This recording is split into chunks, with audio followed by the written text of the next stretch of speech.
அமெரிக்காவில் ஆபரேஷன் செய்து கொண்ட பிறகு முழு ஓய்விலிருந்து வந்த காங்கிரஸ் தலைவர் சோனியா முதல் முறையாக பொது நிகழ்ச்சியில் காட்சியளித்தார். காந்தி ஜெயந்தியை முன்னிட்டு காந்தி சமாதியில் அவர் மலர் தூவி மரியாதை செலுத்தினார்.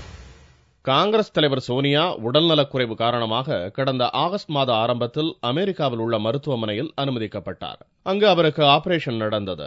ஒரு மாதத்துக்கும் மேலாக அமெரிக்க மருத்துவமனையில் சிகிச்சை பெற்ற சோனியா செப்டம்பர் 8ஆம் தேதி நாடு திரும்பினார். அதன் பிறகும் எந்த பொது நிகழ்ச்சியிலும் கலந்து கொள்ளாமல் முழு ஓய்வில் இருந்து வந்தார். பிரணாப் முகர்ஜி மற்றும் சிதம்பரத்திற்கு இடையே ஏற்பட்ட 2G கடித விவகாரத்தில் சமரசம் செய்து வைத்தார். இதுவரை பொது நிகழ்ச்சிகளை தவிர்த்து வந்த சோனியா தேசப்பிதா மகாத்மா காந்தியின் 142வது பிறந்த நாளை முன்னிட்டு டெல்லி ராஜ்காட்டில் உள்ள அவரது சமாதியில் மலர் தூவி அஞ்சலி செலுத்தினார். பிரதமர் மன்மோகன் சிங், துணை ஜனாதிபதி அமித் அன்சாரி, பாரதிய ஜனதா மூத்த தலைவர் அத்வானி, லோக்சபா எதிர்க்கட்சித் தலைவர் சுஷ்மா ஸ்வராஜ், டெல்லி முதல்வர் ஷீலா தீட்சித் மற்றும் மத்திய நகர்ப்புற வளர்ச்சித்துறை அமைச்சர் கமல்நாத் உள்ளிட்ட பலரும் காந்தி சமாதியில் அஞ்சலி செலுத்தினார். அதன் பிறகு காந்தி சமாதியில் நடந்த பஜன் நிகழ்ச்சியிலும் சோனியா, மன்மோகன் சிங் உள்ளிட்ட தலைவர்கள் பங்கேற்றனர். உடல்நலக்குறைவு காரணமாக அமெரிக்கா சென்றிருந்த சோனியா 2 மாத இடைவெளிக்கு பிறகு பொது நிகழ்ச்சி ஒன்றில் பங்கேற்பது இதுதான் முதல் முறை.